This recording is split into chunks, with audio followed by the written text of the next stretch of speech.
이번 한 주간의 한반도 정세와 외교안보 이슈를 정리하고 그 의미들을 되짚어보는 토요일 대담 코너 한반도 브리핑입니다. 오늘도 외교안보 국제분야 취재하는 이준삼 기자 나와 있습니다. 어서 오세요. 네, 안녕하세요. 네, 먼저 오늘 주요 이슈부터 전해주시죠. 네, 북한이 그동안 예고해왔던 첫 군사정찰 위성을 호기롭게 발사했지만 결국 참담한 실패로 끝났습니다. 오늘은 이와 관련한 내용 집중적으로 살펴보겠습니다. 네, 지난 수요일 이른 아침 북한이 만리경 1호라고 이름을 붙인 첫 군사정찰 위성을 발사했지만 추진체 이상으로 서해 바다로 추락을 했습니다. 북한 당국은 발사 2시간 30여 분 만에 발사 실패를 인정을 했습니다. 우리 정부는 북한의 군사위성 발사 시도를 장거리 탄도미사일 도발로 규정을 하고 강하게 규탄했습니다. 북한의 새로운 도발에 대응하기 위한 유엔 안보리 회의는 중국과 러시아의 반발 속에 빈손으로 끝이 났습니다. 대륙간 탄도미사일까지 성공시켰던 북한의 발사 실패를 놓고 의외라는 반응이 나오고 있습니다. 우리 군은 잔해물 수거 작업을 마치는 대로 정밀 분석에 나설 계획입니다. 네, 북한은 가급적 빠른 시간 내 2차 발사에 나서겠다고 공언을 했습니다. 하지만 발견된 문제들이 간단치 않을 수 있어 당분간 추가 발사가 쉽지 않을 거라는 관측도 나오고 있습니다. 네, 북한이 군사위성을 쏘겠다고 예고했던 기간이 지난달 31일부터 이달 11일까지였는데 네, 그 그렇습니다. 첫날인 5월 31일에 바로 발사를 했습니다. 이 북한의 발사 과정부터 다시 한번 정리해 주시죠. 네, 북한이 서해 위성 발사장이 있는 동창리에서 남쪽으로 군사정찰 위성을 탑재했다고 주장하는 발사체를 쏜 건 지난 수요일 오전 6시 29분이었습니다. 발사체가 상공으로 솟아오르면서 한미 당국의 대북 감시 자산에 포착이 된 시각인데요. 예. 그런데 이 발사체가 백령도 서쪽 해상 상공을 지난 뒤 갑자기 레이더에서 사라졌습니다. 이 때문에 우리 군 당국도 공중 폭발이나 또 추락 가능성 등을 예의주시하던 상황이었는데 예. 오전 9시가 조금 넘어서 그러니까 발사한 지 2시간 30분 정도가 지났을 무렵입니다. 북한이 이 발사체가 서해상에 추락했다는 사실을 공식 발표를 했습니다. 발사 다음 날 김여정 노동당 부부장이 나서서 자신들의 위성 발사를 규탄한 것 자체가 적반하장, 어불성설이다 이런 비판 입장을 냈고요. 예. 또 머지않아서 군사정찰 위성을 다시 발사하겠다 이렇게 밝힌 상황입니다. 네, 말씀해 주신 것처럼 위성 발사에 실패를 했습니다. 이 발사 실패 배경에 대해서는 어떤 분석들이 지금 나오고 있나요? 네, 아시다시피 북한은 그동안 장거리 또 중장거리 할 것 없이 이 많은 미사일들을 수시로 발사를 했고요. 예. 그 시험 발사가 성공을 했었습니다. 또 그 과정에서 추진체, 단분리와 또 유도 제어 기술 면에선 상당한 수준에 도달했다 이런 평가들을 받아왔는데요. 네. 그런데 위성의 궤도 진입이나 자세 제어 같은 그런 초정밀 조정 단계가 아니라 이 발사 단계에서 실패한 거니까 전문가들 사이에선 좀 의외라는 반응이 나왔습니다. 예. 일단 북한 국가우주개발국이 밝힌 추락 원인을 보면요. 신형 엔진이 안정성이 떨어진다. 또 연료의 특성이 불안정하다. 이런 점들을 구체적으로 거론을 했는데요. 예. 여기에 우리 정부 당국은 무리한 경로 변경도 그 실패의 한 원인, 주요 원인으로 보고 있습니다. 예. 과거에는 발사체의 비행 경로가 일직선이었는데 이번 발사는 서쪽으로 치우친 경로였기 때문에 그 과정에서 동쪽으로 무리한 경로 변경 시도가 있었고 여기서 문제가 발생했다 이런 설명이었는데요. 이렇게 설명을 했습니다. 예, 네. 얘기를 들어보면 북한이 기술적 준비를 완벽하게 끝내지 못한 상태에서 발사했다는 느낌이 드는데 이렇게 서두른 이유가 뭘까요? 네, 북한이 이 군사정찰 위성 개발 계획 이 구상을 밝힌 게 2021년 8차 당대회 때입니다. 예. 또 작년 말에 국가우주개발국이 올해 4월까지는 군사위성 1호기 준비를 끝내겠다 이렇게 공언까지 했었습니다. 네. 그런데 북한 관영 매체 보도를 쭉 보시면요. 이 준비 상황이 조금 지연됐다는 그런 정황들이 좀 보입니다. 예를 들어서 지난 4월 18일이었죠. 예. 김정은 위원장이 국가우주개발국에 직접 가서 군사위성 발사 최종 준비를 다그쳐 끝내라 이렇게 지시한 적이 있습니다. 전문가들이 이런 상황들을 놓고 볼 때 위성과 로켓 개발 관련 과학자나 엔지니어들이 시간에 쫓겼고 또 굉장한 압박감을 받았던 게 아닌가 하는 이런 추정들을 하고 있는데요. 이와 관련한 전문가 분석 내용 한번 직접 들어보겠습니다.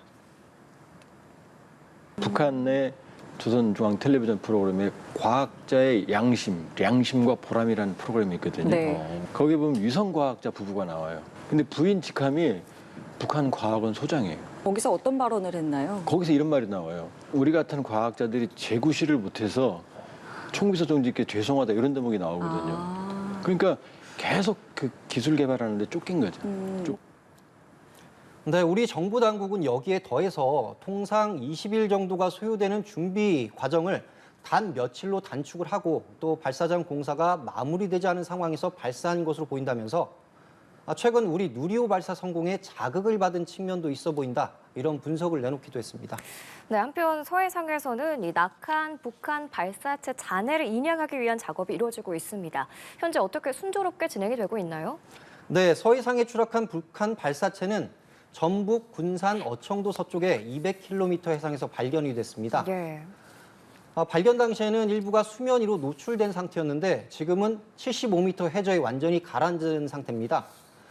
이 발사체 잔해의 전체 길이가 15m 정도로 확인이 돼서 2단과 3단 추진체가 같이 붙어 있을 가능성도 크다는 관측이 나오는데요. 이 발사체 잔해들을 인양해서 정밀 분석해 본다면 북한 발사체의 전체적인 재원과 성능, 또 기술력, 심지어 각 부품이 북한의 순수 기술인지 아니면 중국이나 러시아의 도움을 받은 것인지 여부 등도 파악이 가능할 것으로 보고 있습니다. 예. 현재 잠수사들이 직접 발사체 잔해에 고장력 밧줄을 묶어서 끌어올리는 방식으로 작업이 이루어진다고 하는데요. 실제 인양까지는 조금 더 시간이 걸릴 것 같습니다. 예. 북한의 첫 군사 정찰 위성의 성능에 대한 추정도 이번에 공개가 됐습니다. 우리 정부 당국은 길이가 1.3m, 무게가 300kg급으로 해상도가 최대 1m 내외인 초보적 정찰 임무 정도만 가능한 소형 위성으로 이렇게 판단을 했습니다. 네, 그럼 이제 최대 관심사는 북한이 언제 2차 발사를 하느냐인데 앞서 김여정 북한 노동당 부부장이 머지않아 발사할 거다 이렇게 공언을 했거든요. 네. 어떤 평가들 나오고 있나요? 네, 앞서 보신 것처럼 이 북한은 가급적 빠른 시간 내에 이 재차 2차 발사를 하겠다고 공언을 했고 예. 우리 정부 당국도 결함 수준이 경미하다면 조기 발사 가능성 배제하지 못한다고 보고 있습니다. 하지만 여기에 대해서는 조금 회의적인 시각이 많은 것 같습니다. 이 11년 전, 그러니까 2012년 4월에도 이번과 비슷한 상황이 있었는데요. 예. 김정은 위원장이 최고 권력을 공식 승계하고 막 집권을 시작한 시기였는데 위성을 탑재한 장거리 로켓 은하 3호 발사가 실패를 했습니다. 그 당시에는 북한이 원인을 분석해서 다시 발사하기까지 모두 8개월이 걸렸습니다. 국정원도 만약 엔진 이상이라면 점검 보완에 수주 이상이 소요될 걸로 보고 있고요. 전문가들 사이에선 최소 수개월 이상이 걸리지 않겠냐 이런 평가들이 나오고 있습니다. 네. 또 재발사까지 실패할 경우에 북한 정권으로서는 만만치 않은 이 정치적 부담을 떠안을 수밖에 없는데요. 이런 측면들도 간과할 수 없을 것 같습니다. 네, 이렇게 발사가 실패를 하긴 했지만 어쨌든 우리 정부는 물론이고 또 국제사회가 북한이 다시 유엔 안보리 결의를 위반했다고 판단하고 있습니다. 국제사회 반응과 대응 움직임도 함께 전해주시죠. 네, 북한의 우주 발사체 발사 소식에 한국은 물론이고 국제사회에서 규탄 성명이 줄을 이었습니다. 당일 오전 긴급 소집된 우리 국가안전보장회의는 이번 발사가 성공 여부와 무관하게 안보리 결의에 대한 중대한 위반이라고 밝혔고요. 예. 미국 백악관 국가안전보장회의도 뻔뻔한 복수의 유엔 안보리 결의 위반이며 긴장을 고조시키는 안보 저해 행위라고 비판을 했습니다. 네. 뉴욕 유엔 본부에서는 우리 시각으로 오늘 새벽에 북한의 정찰 위성 발사 문제를 논의하기 위한 안보리 공개 회의가 열렸는데요.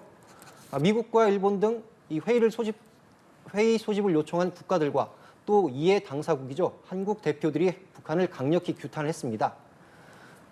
하지만 중국과 러시아가 또 한 번 북한을 감싸면서 사실상 빈손으로 끝이 났습니다. 현장에서 나온 미국과 중국 대표의 발언 직접 들어보시겠습니다. This Council cannot ignore the DPRK's failed launches as they allow the DPRK to learn about its capability gaps and determine how to advance its unlawful WMD and ballistic missile programs accordingly.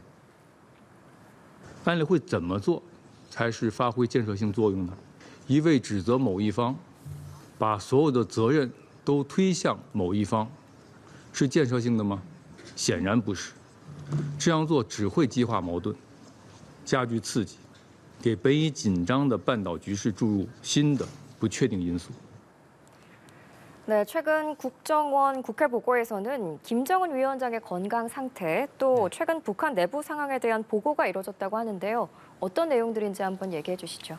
네, 국정원은 김 위원장의 알코올, 니코틴 의존도가 높아지고 있고 상당한 수면 장애를 겪고 있는 것으로 파악을 했습니다. 북한 당국이 지난 4월에 해외에서 최고위급 인사의 불면증 치료를 위한 최신 의료 정보를 집중 수집했다. 이런 점 등을 근거로 들었는데요.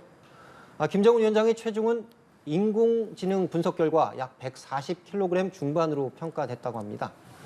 또 식량난 심화 속에 옥수수와 쌀 가격이 각각 폭등하는 등 이 북한의 경제 사정이나 이 사회적 혼란도 상당한 것으로 분석을 했습니다.